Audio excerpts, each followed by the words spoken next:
Pak lupa nih. Nah, Pak Zul ini asli Bangka Kota, adik-adik. Beliau kerja di PT BSSP di Sawit. BSSP itu PT Bumi Sawit Sukses Pratama, ya betul. Pak, izin bertanya, saya Leo Hartono Saputra dari 12 IPS 1 mau bertanya, Pak, makam ini kan sudah lama. Cara mengetahui nama ulama yang dimakamkan di makam ini bagaimana, Pak? Kan tidak ada tulisannya di makam ini. Ya, di makam ini tidak ada satupun tarik ataupun pentarikan ataupun tempat tanggal makamnya, tanggal dia meninggalnya kapan, dan ahli makamnya pun nggak ada. Bagaimana cara mengetahuinya?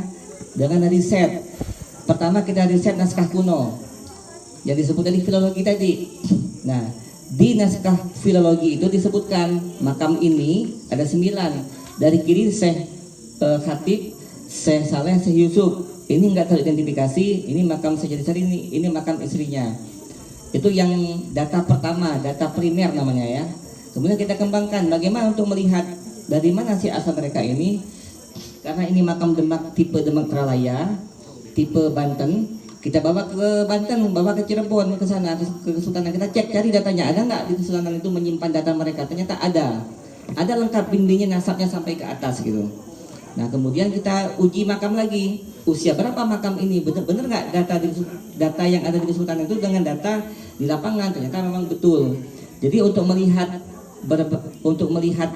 sebuah makam ataupun peninggalan arkeologi itu ini punya siapa, kalau dia makam, nama ahli makamnya siapa, bin siapa, harus melibatkan banyak disiplin ilmu.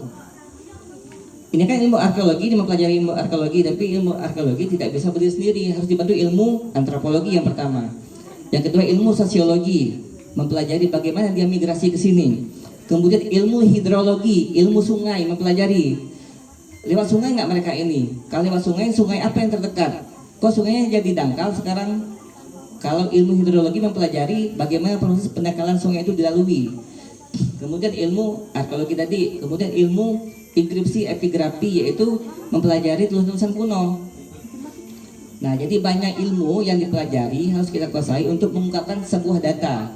Jadi ketika orang bertanya, makam ini makam siapa, dari mana, kita udah punya data yang jelas. Kita bisa berdiskusi ilmiah, dan perlu kita ketahui bahwa data arkeologi adalah data yang tidak bisa dibantah, tidak terbantahkan.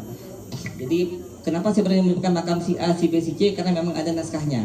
Kemudian kita uji lagi karbon, kemudian kita uji data terbaru di Kesultanan Kacirebonan sama Sultan Emiruddin.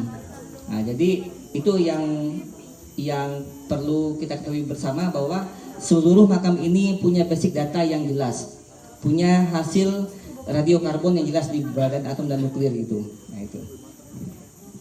Ada lagi, Dek?